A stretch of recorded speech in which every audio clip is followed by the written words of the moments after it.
साताऱ्यात महायुतीत जुंपली. जिल्हा परिषद निवडणुकीचे पडसाद कॅबिनेट बैठकीत उमटणार. भाजप मंत्र्यांबाबत शिवसेना आणि राष्ट्रवादी नाराजी नोंदवणार.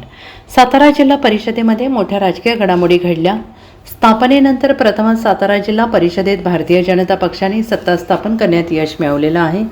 या निवडणुकीत भाजपाचे संख्याबळ केवळ 28 सदस्यांपर्यंत मर्यादित असताना राज्याचे सार्वजनिक बांधकाम मंत्री छत्रपती शिवेंद्रसिंहराजे भोसले यांनी अचूक राजकीय रणनीती आखत अतिरिक्त पाठिंबा मिळवला. त्यांच्या प्रयत्नांमुळे भाजपला एकूण 33 सदस्यांचा पाठिंबा मिळाला आणि सत्ता हस्तगत करण्यात यश आले. या पार्श्वभूमीवर प्रिया शिंदे यांची सातारा जिल्हा परिषदेच्या अध्यक्षपदी निवड करण्यात आली, तर उपाध्यक्षपदी राजू भोसले यांना संधी देण्यात आली. दरम्यान या निकालामुळे शिवसेना, शिंदे गट आणि राष्ट्रवादी काँग्रेसला मोठा राजकीय धक्का बसला. या निकालाचे पडसाद आता थेट राज्याच्या कॅबिनेट बैठकीत उमटण्याची शक्यता वर्तवली जाते आहे.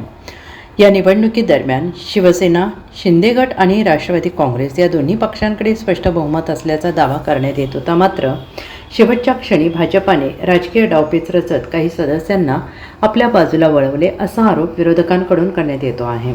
या पळवापळवीमुळे महायुतीतील समन्वयावर गंभीर प्रश्नचिन्ह निर्माण झाले आहे आणि विशेष म्हणजे नवनिर्वाचित अध्यक्षा प्रिया शिंदे, शिवसेना शिंदे गटाचे आमदार महेश शिंदे यांच्या पत्नी असल्याने या निकालाला अधिक राजकीय रंग चढला आहे.